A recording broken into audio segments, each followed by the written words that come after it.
grandfather's here. Mom, can't you tell me I'm sick? He'll pinch my cheek. I hate that. Maybe he won't. Hey, how was the sick? Huh? I brought you a special present. What is it? It was the book my father used to read to me when I was sick, and I used to read it to your father. And today, I'm going to read it to you. It was a time when life didn't seem so complicated. Marriage is what brings us together today. What? What? I'm killing myself once we reach the honeymoon suite. Wouldn't that be nice? A courtly age of gentle conversation. I will always come for you. But how can you be sure?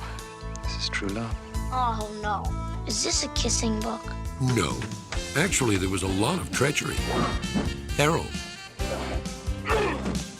and revenge. Prepare to die. Never go in against a Sicilian when death is on the line.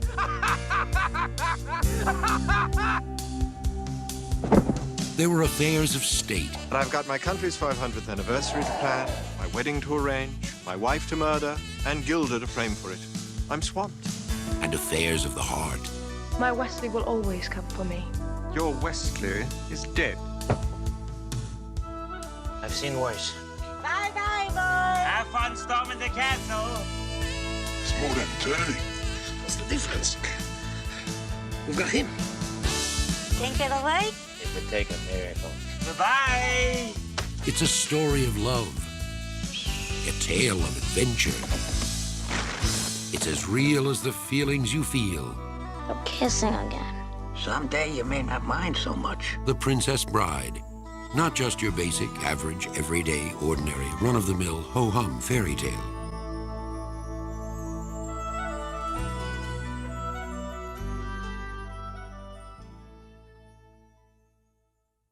Well, hey everybody, my name is Scott, and I want to thank you so much for watching us online this weekend. Obviously, we would have loved to have you here at the Hub, but we had a few of our core staff team members that got sick this past week, and so this was kind of the necessary and the wise decision for us this weekend. So thank you for tuning in online, as this weekend we're going to kick off our series called God on Film Classics Edition. Well, from our earliest years, we grew up just longing to hear great stories. Stories, they entertain us, they awaken our imaginations, and they really speak to our heart's greatest desires. Our desires about the people that we want to be, the type of lives we want to live, and the world that we want to live in.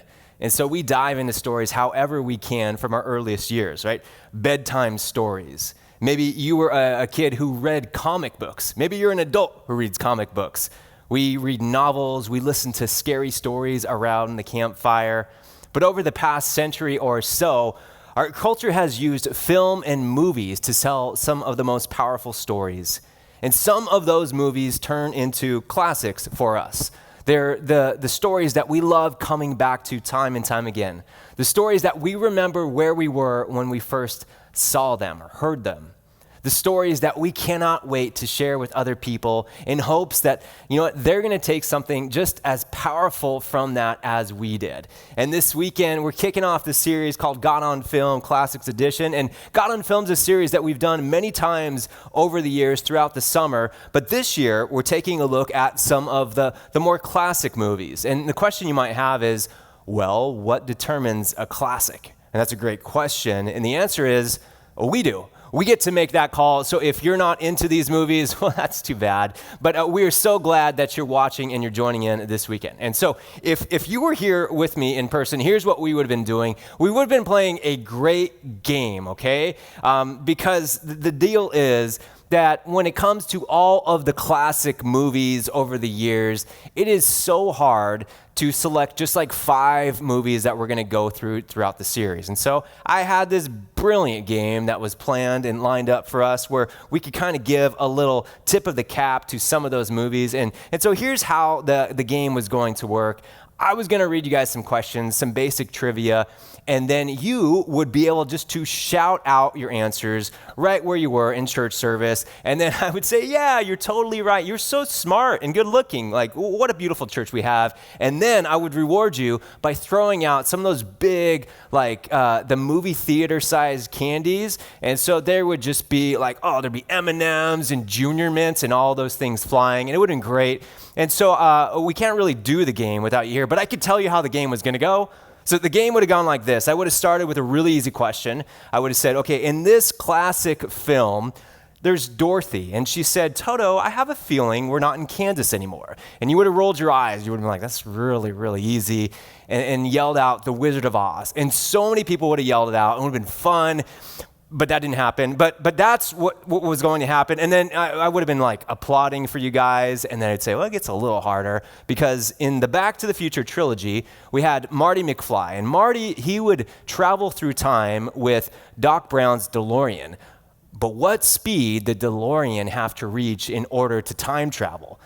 And then there would have been less people yelling out things. But there would have been a few people, right? And I'm sure there was going to be like some guy in the back that's like, 88 miles per hour. And I would have been like, wow, you're really convinced of that. You knew that. And so I would toss out his candy as well. And then we would go along with them. I would say, okay, starring alongside Olivia Newton-John, there was John Travolta, and he played which character in Grease? And somebody would yell out, Danny Zuko. And then I'd go, okay, that's good. And the next one, the climax of The Empire Strikes Back, it involves Darth Vader, and he tells Luke Skywalker that he is his father. You knew that one as well. And then we would have ended. Here's how we would have ended. There was going to be a really easy and classic one. I would have said, okay, I need you to complete the following quote.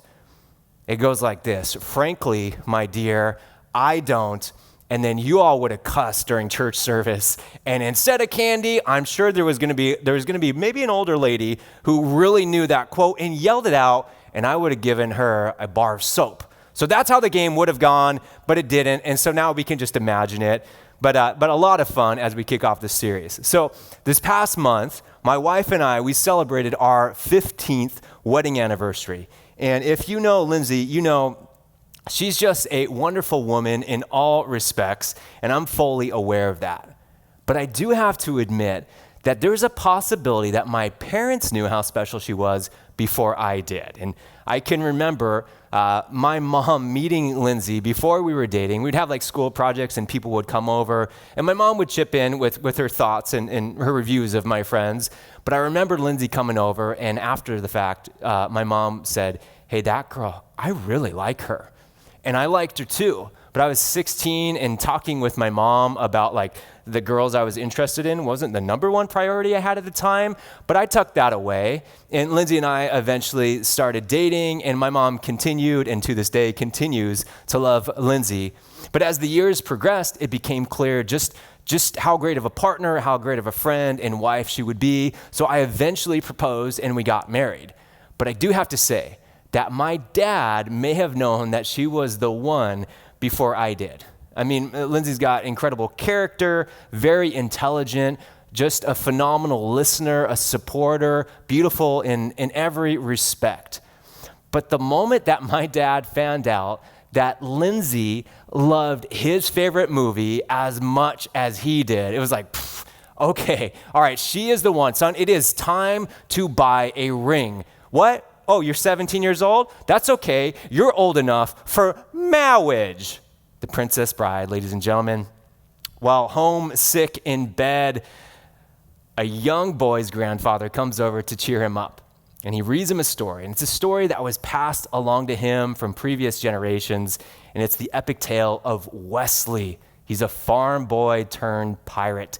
And he encounters numerous obstacles and enemies and allies in his quest to be reunited with his true love, Buttercup. And the story is filled with everything. There's sword fights and there's giants, there's kidnapping, torture, fire swamps, there's rodents of unusual size, and there's miracles. And it's a story about everything. It's a story about friendship, about revenge, loyalty, and more. But above all, it is a story that's about love. And not just love, it's about true love. And it's a story that the grandfather, he just had to pass along to his grandson. He was hoping that his grandson would be moved by it just as he was. And I wonder if that's ever happened to you, where there was a story, maybe it was a movie that resonated so deeply with you that you excitedly just said to somebody else, hey, you gotta watch this, let's go watch it together. Or maybe there was a book you remember from your childhood and you were eager to gift that to another young reader. Or maybe it was a true story. Maybe it was a story about your family, maybe your family's lineage and something that happened that took place in the past, and you wanted to make sure that others knew about that story too. And so you passed it on. And that's what we do with great stories, right? And when you think about the stories in the Bible is full of great stories. Stories like David and Goliath, or like the Israelites who crossing the Red Sea, stories of Daniel in the lion's den. And there's these great stories we hear from the time that we're kids about things that happened long ago to other people in what feels like a different world. But to be honest, isn't there a little part of you that feels kind of let down sometimes when all the great stories of faith that involve other people and they take place in the past? And for some people, maybe for many people, Christianity, following God, or reading the Bible, it feels like just that. It's this great story, great lessons in there. I'm excited about it. I'm encouraged by it, but it's an old story. It's a finished one, and it's somebody else's story. Author John Eldredge, in his book, he captures this with this line. He says, life, for most of us, it feels like a movie that we've arrived to 40 minutes late. We find ourselves in the middle of a story that's sometimes wonderful, sometimes awful, usually a confusing mixture of both, and we haven't a clue how to make sense of it at all. No wonder we keep losing heart. He continues, we need to know the rest of the story. For when we were born into the midst of a great story begun before the dawn of time. It's a story of adventure, of risk and loss, heroism, betrayal, a six-fingered man. Oh, that's not in there. A story where good is warring against evil. Danger lurks around every corner, and glorious deeds wait to be done. He continues, think of all the stories you've ever loved. There's a reason they stirred your heart. They've been trying to tell you about the true epic ever since you were young. There is a larger story, and you have a crucial role to play. And I wonder if you've ever met somebody who's like that, somebody who believed that, where they refuse to live life. They refuse to live their faith as an audience member. They're not going to live out this like passive belief in God. But instead, they believe that God is still writing this epic story today and that they get to be characters in that story. So they actively live in such a way where they participate in the story and they seek to bring others along in that story. And that was exactly who the Apostle Paul was. Paul was this guy that we often talk about around here at Terra Nova. And you see, he grew up in the Jewish faith. And he did his very best to be faithful and obedient to God as best as he could. He memorized Torah. He did his best to obey the commandments. He was trained under a very highly respected rabbi. But as the years went by, stories began to come up of a man that people refer to as Jesus of Nazareth. And Jesus, this guy was becoming more and more well-known and garnering a greater following. But then, just as quickly as things began, it all came to a screeching halt. Or at least that's the way it seemed, because Jesus was executed. But soon after, Jesus' followers, they began proclaiming that Jesus, he wasn't dead, that he had resurrected, and everything began to change. It changed for those followers, and it changed for the ancient world. This despondent group of men and women, they had been marked by fear, marked by disappointment. They were now filled with hope, with boldness, with courage, with conviction, and this laser sharp mission.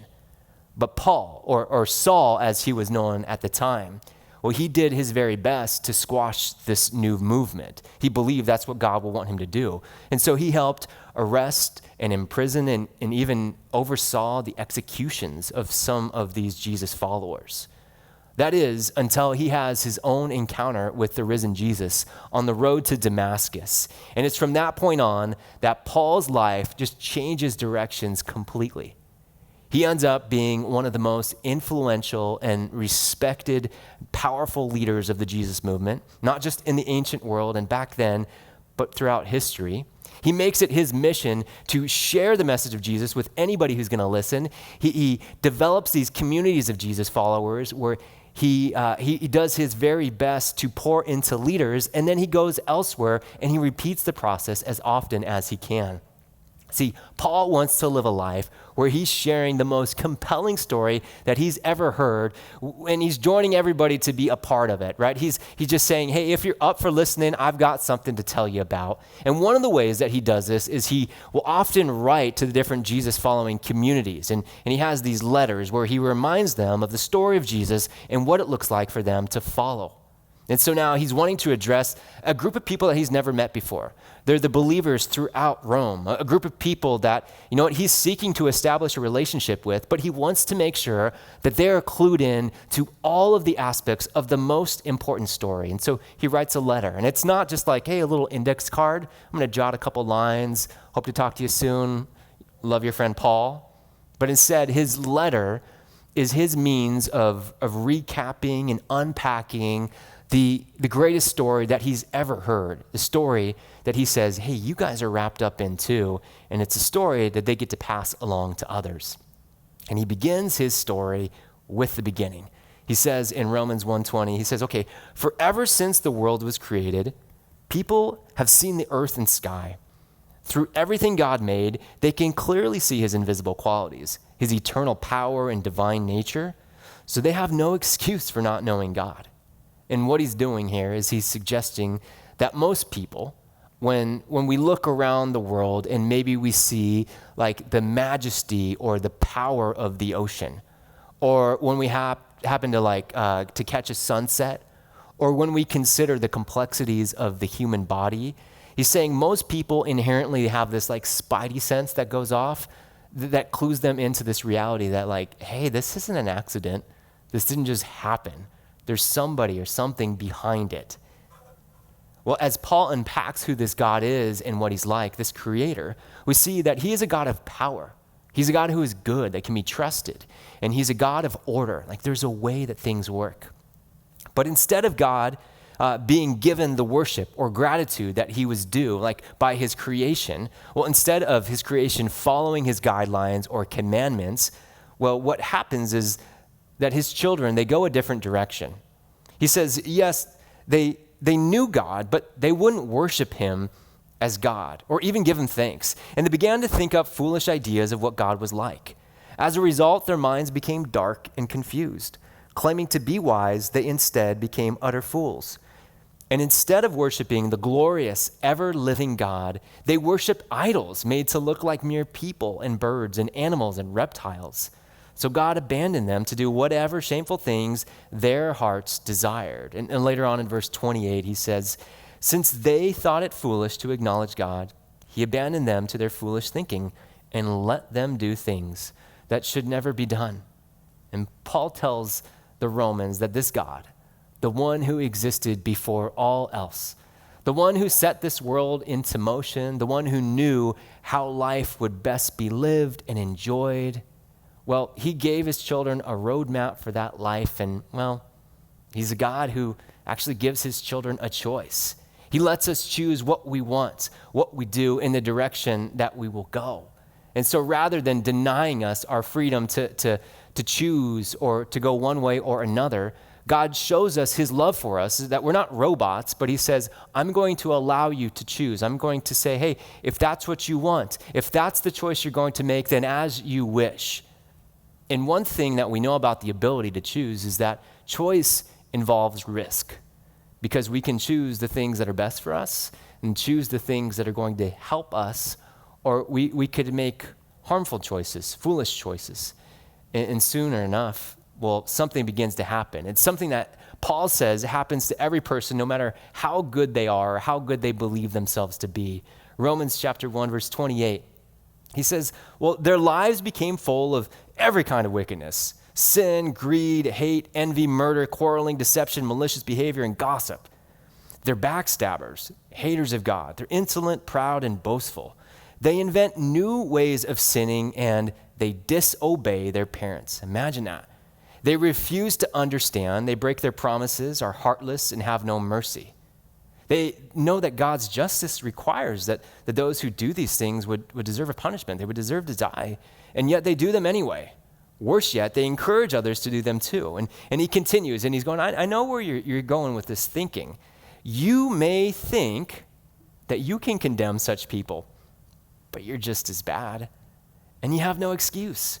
When you say that they are wicked and they should be punished, you're condemning yourself.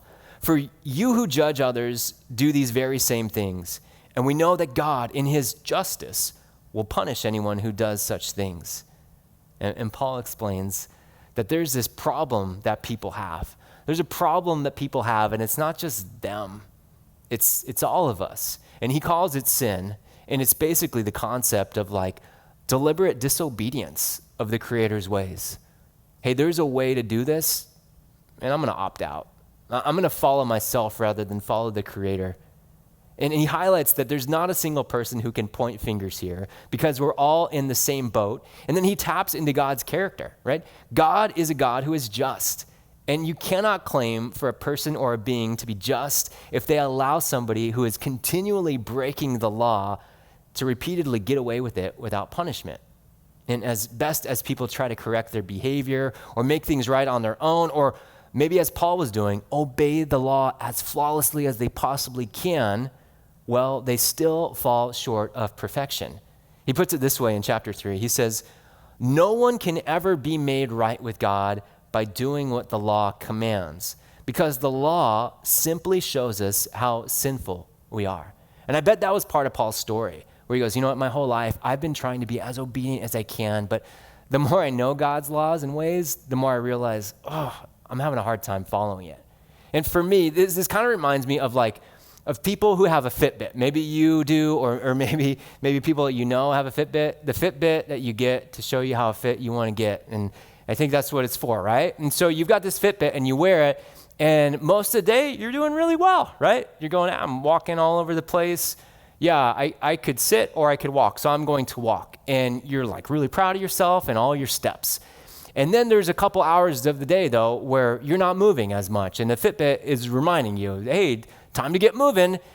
And you're just like, you're going, man, I am trying as hard as I can to take care of these steps, to do what I need to do. But Fitbit, you're yelling at your wrist. I'm doing the best that I can. And I can't always be taking steps. I cannot do any more. And that's probably a bad example. That's a horrible analogy. But that's kind of what I feel like at sometimes, where we find ourselves with a problem that, man, we can't fix. And I'm doing the best that I can. I'm behaving as best as I possibly can, but there's nothing that we can do to save ourselves. That's what Paul's getting at. And in fact, he says, hey, the penalty for our sin, like the wages or what we earn for our behavior, is death. In other words, like when God says there's a way that things will work, and this is life-giving when you follow this, but we opt out of it and we go our own way, well, God says, like, it was never meant to be that, and things just decay, they destruct, they fall apart. And in the chapter of Romans chapter 6, where Paul is also saying this, he uses a metaphor where he talks about slavery or being captive by our sin and how helpless that feels. And in The Princess Bride, there's Princess Buttercup. And Princess Buttercup, she's been kidnapped by 3 men, by these good-looking guys. And these guys are hoping to start a war. And so they have taken her from Florin, and they're sailing her across to Gilder with plans to kill her once they get there. And Princess Buttercup, she's trapped, and she's desperate. And she's on a boat, and she decides to jump over into the water. And the thing is, she finds herself in a worse-off situation where she is swimming in, I don't know if you know this, Princess, you're in eel-infested water. And so the shrieking eels are about to overcome her. And she's in that spot where she's going, man, I was not able to actually save myself from this. And when we are in a spot that we can't get ourselves out of, we need help. We need rescue. We need to be saved. And over 1900 years before the author behind The Princess Bride, William Goldman, before he decided that the man in black, that Wesley, the farm boy, would come and he'd come after Buttercup to rescue her from the captors, well, Paul explained that God the Father didn't just feel that way, but that he did the same for all of us. Romans 3, he says, for everyone has sinned, right? Like we're all in the same boat. We all fall short of God's glorious standard. But yet God, in his grace, because that's always the way he operates, he freely makes us right in his sight. He did this through Christ Jesus when he freed us from the penalty for our sins. And I love the way he puts it in Romans 5. He says, okay, I want you to picture this. When we were utterly helpless, like when there was nothing we could do to save ourselves, Christ came at just the right time and he died for us, sinners. Now, most people would not be willing to die for an upright person, though someone might perhaps be willing to die for a person who is especially good. But God? Well, God showed his great love for us by sending Christ to die, not once we got our act together, not once we performed well enough, but while we were still sinners, while we had nothing to offer. And Paul is excited to tell the Romans about the remarkable turn of events, that God did not turn his back away from his children and just say, okay, you guys got to figure this out on your own. I'm going to give up on you. And instead, he made his own way. He made a way by sending his son, Jesus, to live this perfect life that we couldn't live and die his sacrificial death so that we wouldn't have to endure that and that we would not be separated from him. And now this rescue, it means great things. And he unpacks a bunch of this. He says, okay, now we've got peace with God. We've got a new perspective to look at every element of life, every trial, every adversity we go through. He tells us that just as Christ was raised from the dead, well, we have been given new lives. We've been given a fresh start, like a clean slate. And that's really good news. Additionally, he encourages us that we're no longer captives, that you and I are no longer slaves to anything. And then there's the great news that he says, hey, we no longer have to wonder if we need to live in fear of God, who, oh man, I've let him down, I've upset him. He says, no, there's no condemnation because of what Jesus has done for us. And guess what?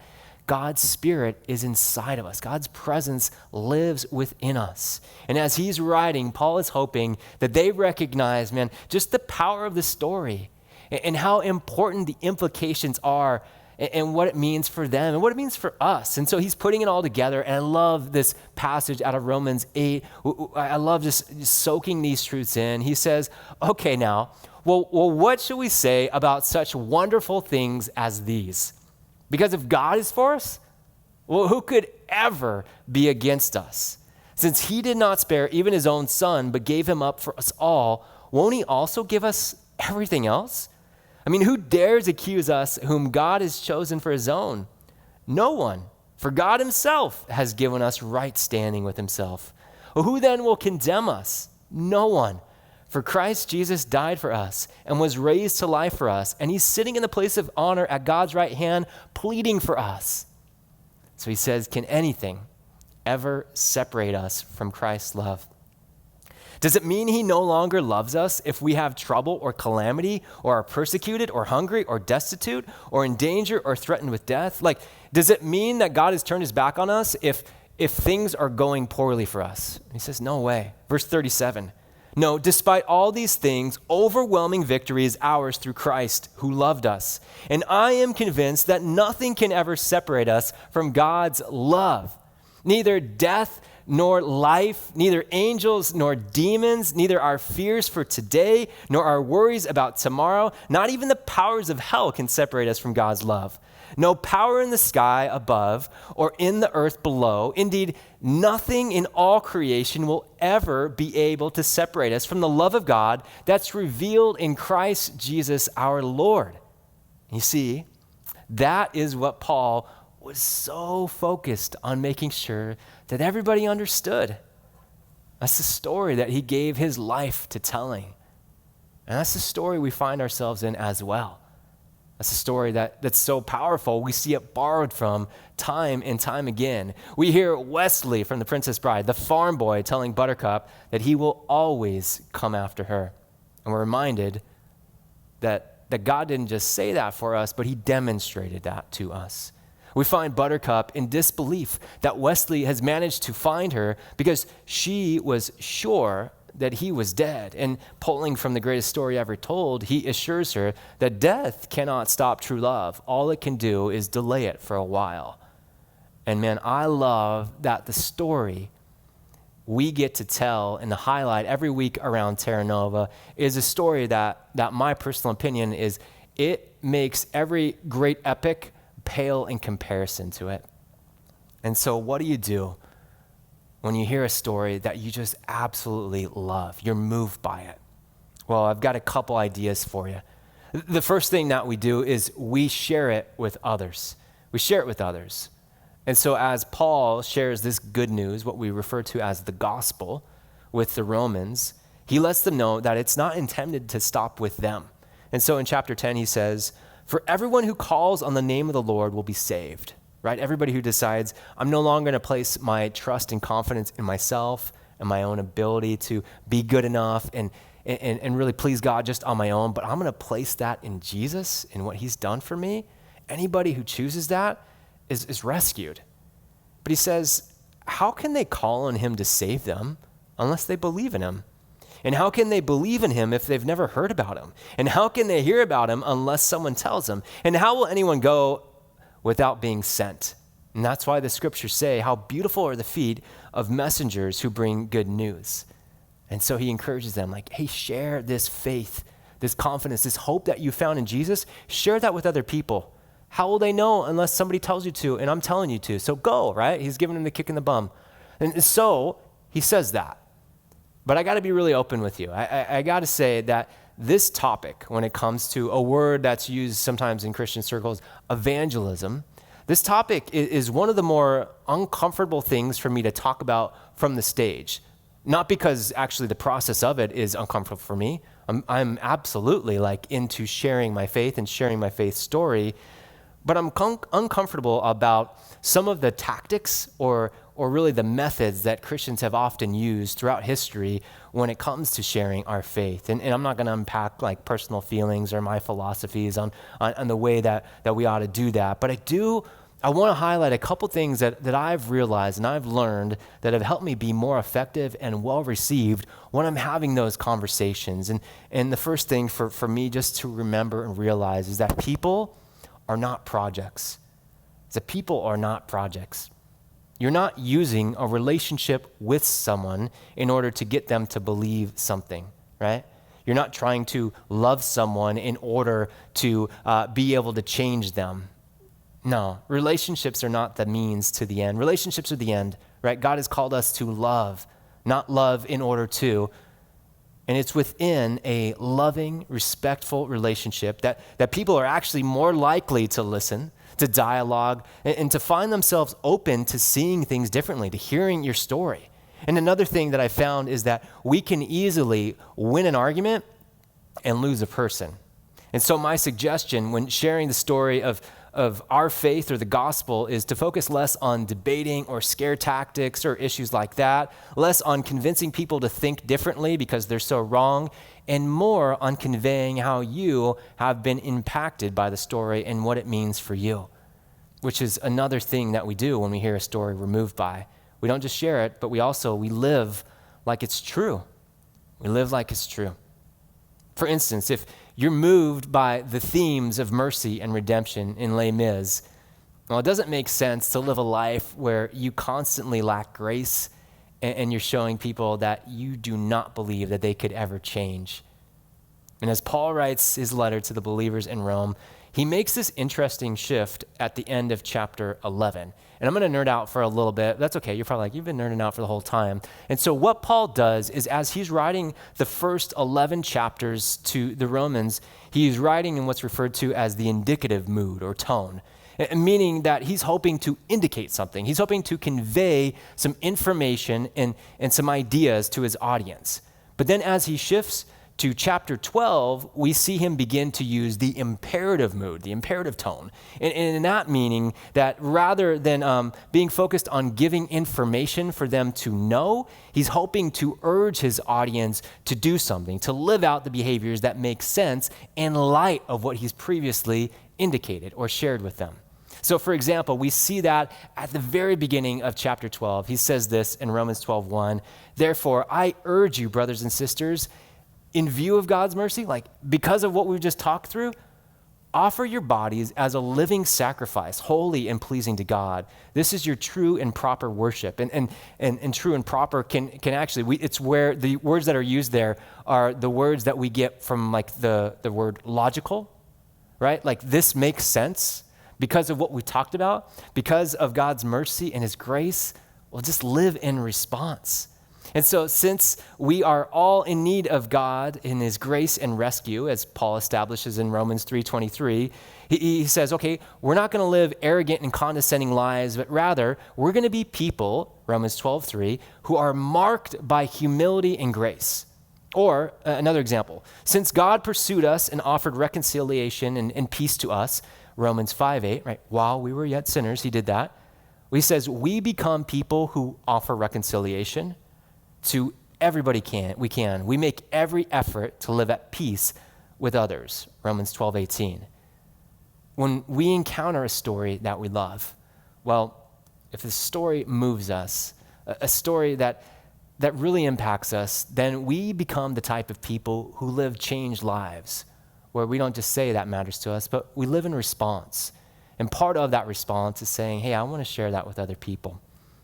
And the Princess Bride, the grandfather had a story that he loved so much, and he received it, and then he passed it along to his grandson. And at the beginning, his grandson is like, I don't know if I want to do that. I think I'd rather play some Nintendo. Is this a kissing story? All those types of things. He was reluctant to listen, but eventually the grandson, he was drawn into it.